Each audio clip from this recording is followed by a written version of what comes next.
ఉదయం లేవగానే ఒక భారీ ఫైనాన్స్ స్కామ్ వ్యవహారం. అందులో సడన్గా టాలీవుడ్ స్టార్ సింగర్ మంగ్లీ పేరు. కానీ ఆ వార్త బయటకు వచ్చిన కొన్ని గంటల్లోనే నాకు ఆ దరిద్రపు కేసుతో ఎలాంటి సంబంధం లేదు, చేతినిండా పనుంది, పైగా ఆ స్కామ్ బాధితుల తరఫున నేను కూడా ముందుండి పోరాడతాను అంటూ మంగ్లీ ఇచ్చిన మాస్ డాషింగ్ కౌంటర్ ఇప్పుడు ఇంటర్నెట్ను ఒక్కసారిగా షేక్ చేస్తోంది. అసలు ఎక్కడినుంచో వచ్చిన ఈ ఫేక్ వార్తల వెనుక ఉన్న కుట్ర ఏంటి? తనని వివాదంలోకి లాగాలని చూసిన వాళ్లకి మంగ్లీ ఎందుకంత స్ట్రాంగ్గా బుద్ధి చెప్పింది?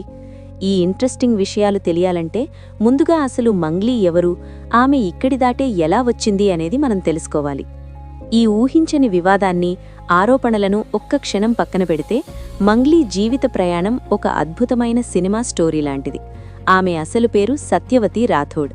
అనంతపురం జిల్లాలోని ఒక మారుమూల చిన్న బంజారా తండాలో ఒక సామాన్య పేద గిరిజన కుటుంబంలో జన్మించింది.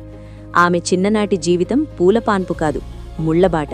కనీస అవసరాలు, సరైన సౌకర్యాలు లేని ఒక పూరి గుడిసెలో ఆమె బాల్యం గడిచింది. కాని ఆ పేదరికపు చీకటిని పారద్రోలే ఒక అద్భుతమైన వెలుగు ఆమె గొంతులో దాగి ఉందని అప్పుడు ఎవ్వరికీ తెలీదు.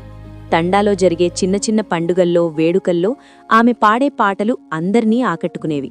ఆ పల్లెటూరి స్వచ్ఛమైన వాతావరణం, వాళ్ల గిరిజన సంస్కృతి, ఆ మట్టి వాసన ఆమె గాత్రానికి ప్రాణం పోశాయి. ఒక సగటు అమ్మాయిలా అక్కడే ఉండిపోకుండా తన గొంతును ప్రపంచానికి వినిపించాలనే కసి ఆమెలో బలంగా నాటుకుంది. అయితే కలలు కనడం ఎంత సులువో వాటిని నిజం చేసుకోవడం అంత కష్టం. పేదరికం ఆమె కలలకు పదే పదే అడ్డుకట్ట వేస్తూనే ఉంది. కాని తండ్రి ఇచ్చిన ప్రోత్సాహంతో, సంగీతం మీద ఉన్న ప్రాణంతో ఎలాగోలా కష్టపడి శ్రీ వెంకటేశ్వర యూనివర్సిటీలో కర్ణాటక సంగీతంలో డిప్లొమా పూర్తి చేసింది. ఆ తర్వాత కళ్ల నిండా ఆశలతో, జేబులో పెద్దగా డబ్బుల్లేకుండా హైదరాబాద్ లాంటి మహానగరంలో అడుగుపెట్టింది. ఇక్కడే ఆమెకు అసలైన పోరాటం మొదలైంది. ఎవ్వరూ తెలియని ఒక కొత్త అమ్మాయికి ఇక్కడ అవకాశాలు అంత సులభంగా రాలేదు.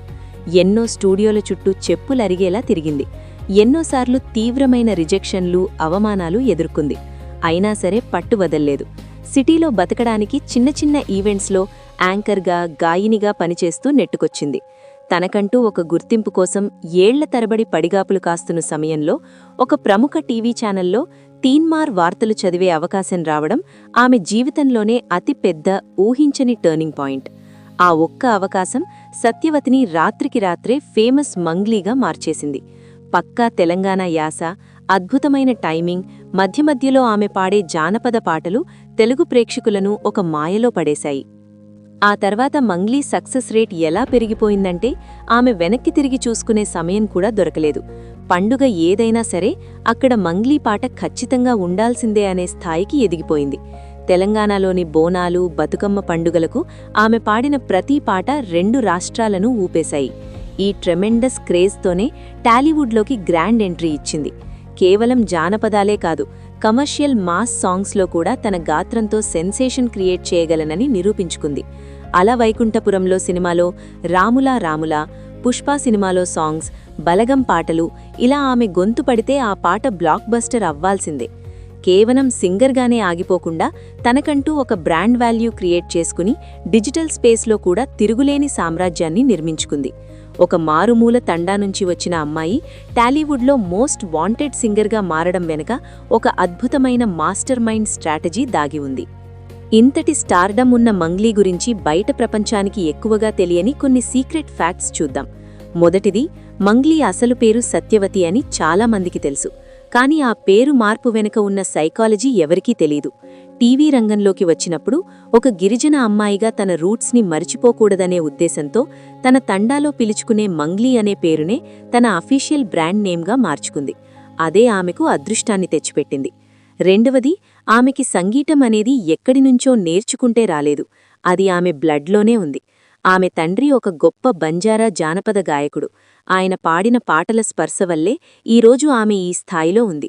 మూడవది, అత్యంత ఆసక్తికరమైన విషయం, అల్లు అర్జున్ పుష్ప సినిమాలో ఊ అంటావా మామా పాట పాడి నేషనల్ వైడ్గా సెన్సేషన్ క్రియేట్ చేసిన ఇంద్రావతి చౌహాన్ మరెవ్వరో కాదు, స్వయానా మంగ్లీ సొంత చెల్లెలు.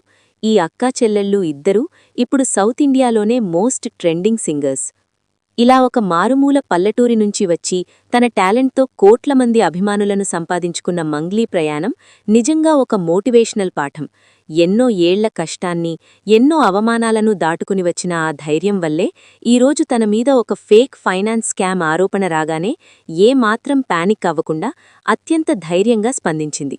నాకు చేతినిండా పనుంది, ఇలాంటి చవకబారు ఆరోపణలు నన్ను ఏమీ చెయ్యలేవు, పైగా ఆ స్కామ్ బాధితులకు న్యాయం జరిగేలా నేను కూడా పోరాడతాను అని ఆమె ఇచ్చిన స్టేట్మెంట్తో ఆమె మీద ఉన్న రెస్పెక్ట్ మరింత పెరిగింది. కావాలని ఎవరో ఆమె క్రేజ్ని తొక్కేయడానికి చేసిన ఈ కుట్ర ఆమె ఇచ్చిన కౌంటర్తో పూర్తిగా రివర్స్ అయింది. మరి ఈ మొత్తం వ్యవహారం మీద మీ రియాక్షన్ ఏంటి? కష్టపడి పైకొచ్చిన సెలబ్రిటీల ఇమేజ్ని డ్యామేజ్ చేయడానికి ఇలాంటి ఫేక్ స్కామ్ వార్తలను సృష్టించడాన్ని మీరు ఎలా చూస్తున్నారు? ఆరోపణలు రాగానే మంగ్లీ ఇచ్చిన ఈ స్ట్రాంగ్, డేరింగ్ కౌంటర్ మీకు నచ్చిందా? ఈ వివాదం వెనక ఎవరిదైనా కుట్ర ఉండి ఉంటుందని మీరు భావిస్తున్నారా? మీ అమూల్యమైన అభిప్రాయాన్ని కింద కమెంట్స్లో ఖచ్చితంగా మాతో పంచుకోండి.